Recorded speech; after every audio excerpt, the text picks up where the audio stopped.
ਹਰਿਆਣਾ ਦੇ ਵਿੱਚ 3 ਆਜ਼ਾਦ ਵਿਧਾਇਕਾਂ ਦਾ ਮਾਮਲਾ, ਜਿਸ ਨੂੰ ਲੈ ਕੇ ਵਿਰੋਧੀ ਧਿਰ ਆਗੂ ਭੁਪਿੰਦਰ ਹੁੱਡਾ ਨੇ ਹਰਿਆਣਾ ਸਰਕਾਰ ਨੂੰ ਘੇਰਿਆ। ਭਾਜਪਾ ਸਰਕਾਰ ਨੇ ਬਿਨਾਂ ਮਤਲਬ ਮੁੱਦਾ ਬਣਾਇਆ। ਵਿਧਾਇਕਾਂ ਨੇ ਮੁੜ ਅਧਿਕਾਰਿਕ ਆਈਡੀ ਤੋਂ ਭੇਜੀ ਹੈ ਚਿੱਠੀ। ਵਿਧਾਨ ਸਭਾ ਸਪੀਕਰ ਨੇ ਐਮਐਲਏ ਦੇ ਪੁੱਤਰ ਤੇ ਸਵਾਲ ਚੁੱਕੇ ਸੀ। ਵਿਧਾਇਕਾਂ ਦੇ ਪੁੱਤਰ ਤੇ ਨੰਬਰ ਨਾ ਹੋਣ ਦੀ ਗੱਲ ਆਖੀ ਗਈ ਸੀ। ਉੱਥੇ 3 ਆਜ਼ਾਦ ਉਮੀਦਵਾਰਾਂ ਨੇ ਕਾਂਗਰਸ ਨੂੰ ਸਮਰਥਨ ਦੇਣ ਦੀ ਗੱਲ ਆਖੀ ਸੀ। ਸਪੀਕਰ ਮੁਤਾਬਕ ਲਿਖਤੀ ਦੇ ਵਿੱਚ ਸਮर्थन वापसी की गल होनी चाहिए है। 2024 की बात नेताजी के साथ में आज खास मेहमान हमारे साथ हैं नेता प्रतिपक्ष और पूर्व मुख्यमंत्री भूपेंद्र सिंह हुड्डा साहब। उनसे बातचीत करते हैं कि कांग्रेस का जो पूरा इलेक्शन है सर कहां तक पहुंचा। आपके नज़रिए से आपने तमाम रैलियां कर ली हैं, तमाम जगह आप गए हो। सबसे ज़रूरी ये है कि आप अपनी निगाहों से, अपने एक्सपीरियंस से हरियाणा में लोकसभा चुनाव को लेकर क्या देख पा रहे हैं? देखिए, मेरा भी राजनीतिक तजर्बा बहुत है।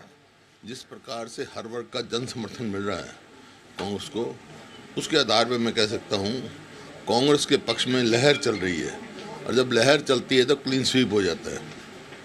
सर मैं एक एक सीट पर अगर आपसे हरियाणा का ये इतिहास रहा है। एक एक सीट पर अगर आपसे चर्चा करना चाहूँ, जरूर सर दो वीक पॉइंट या दो स्ट्रॉन्ग पॉइंट जो आपको लगते हैं अपने हिसाब से। फरीदाबाद और गुरुग्राम से शुरू करता हूँ। नहीं, हमारे सारे कैंडिडेट मजबूत हैं। लोकसभा वाइज क्या माहौल उस तरह से जो लग रहा है? बताया ना, सब जन समर्थन मिल रहा है पूरे हरियाणा में। एक सीट का या 2 सीट का सवाल नहीं है, पूरे हरियाणा में एक किस्म से कांग्रेस के पक्ष में लहर चल रही है। बीजेपी कह रही है कि आप लोग जो मुद्दे हैं वो लेके आ रहे हैं, सिर्फ राज्य के राष्ट्रीय मुद्दों पे बातचीत नहीं कर रहे हैं, और ये चुनाव राष्ट्रीय मुद्दों पर है, तो राष्ट्रीय मुद्दों पर उनके पास एज है। क्या एज है? क्या क्या किसान की आमदनी दुगनी करने की बात कही थी। 2022 तक आमदनी तो दुगनी नहीं हुई, लागत दुगनी होगी। और बेरोजगारी जो आज हरियाणा पूरे देश में नंबर 1 है, क्या कारण है? पूरे देश में बेरोजगारी है, लेकिन हरियाणा नंबर 1 है।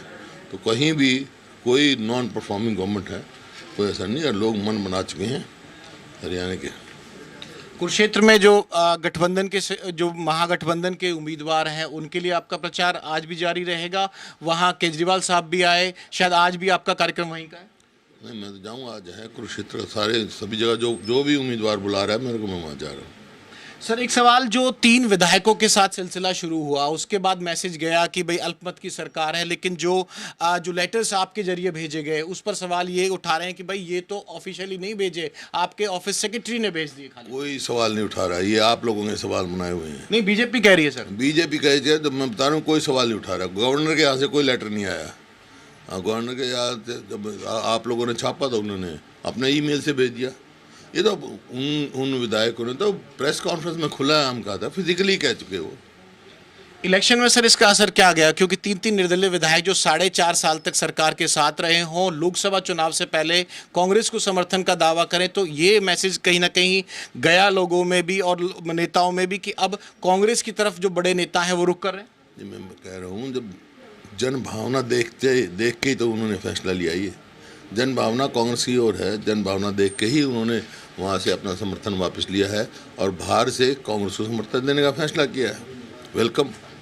सर एक मैसेज आप लगातार दे रहे हैं। मैं दीपेंद्र हुड्डा की उन रैलियों में भी गए, उन्होंने साफ तौर पे कहा कि जो आने वाली सरकार है वो कांग्रेस की होगी। ये बार बार आप पंचों से कह रहे हैं।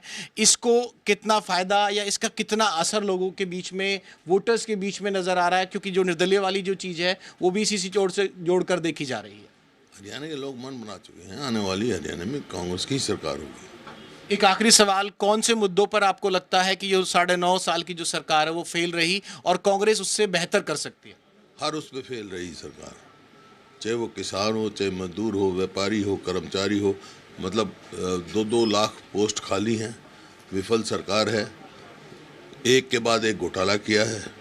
हर चीज़ में इनको घोटाला मिला है। SIT बिठाई, आज तक SIT किसी की रिपोर्ट नहीं आई। तो लोग जो है इससे बिल्कुल ऊब चुके हैं। नूरा कुश्ती चल रही है जो बीजेपी और जेजेपी के आपस में, बयानबाजी एक दूसरे के शुरू हो गए 4.5 साल के बाद। पहले जब इनका समझौता इन्होंने तोड़ा, उस समय मैंने कहा था ये समझौता तोड़ने के लिए समझौता हुआ भाई। साउथ में लोग बन बना चुके हैं। हरियाणा में मुकाबला कांग्रेस का बीजेपी का है। वोट काटो को वोट देने वाले नहीं है।